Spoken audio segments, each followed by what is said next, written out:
I want to talk about Amon-Ra St. Brown. And PFF came out with an article ranking their best wide receivers in man coverage, highest graded wide receivers. And you're going to love to see who came out on top here. Amon-Ra St. Brown, tied with number one with a receiving grade against man coverage of 90.8.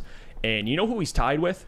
I believe he was a little bit ahead of, right? Yeah, well, at least the grade, he's just under. It's Yes. 0.1, Yes. but essentially tied, but just in front of Jamar Chase and CeeDee Lamb, who are actually tied for second. Yep.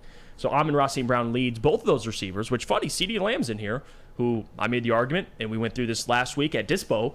He was ranked, 14 spots ahead on Amon-Ra St. Brown on wide receivers or players, top 25, under 25, whatever it was. Ridiculous. And here you have a wide receiver in Amon-Ra who's better in man coverage, which I think that is the most important stat for wide receiver. Man on man, get open.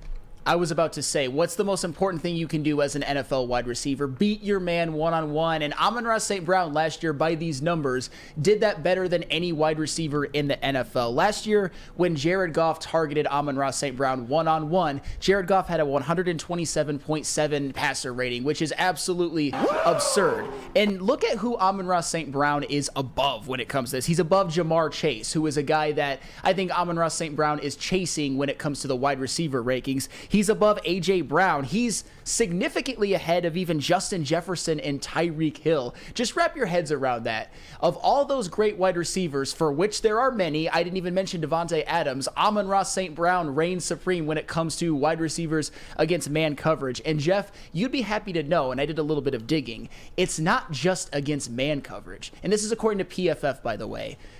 Amon-Ra St. Brown was the second highest graded wide receiver by PFF, period, in the NFL. Not just against man coverage, and that just shows that he's more than just a man coverage merchant. He is a complete wide receiver. He is one of the best wide receivers in the NFL, and the only receiver last year that was ranked higher than him was Tyreek Hill. And Tyreek Hill only had 1,700 yards last year, was already a great future gold jacket wide receiver who had the best season of his life. That was the only one who PFF graded higher than Amon-Ra St. Brown. Pretty good. So I'm thinking, at least with these numbers, with how he produced, with how much he produced despite missing a game, Amon-Ra St. Brown can really start to climb the ranks of the wide receivers in the next couple of years. I mean, would it shock you next year if he had maybe 120 catches for 1,400 yards? No. It wouldn't shock me.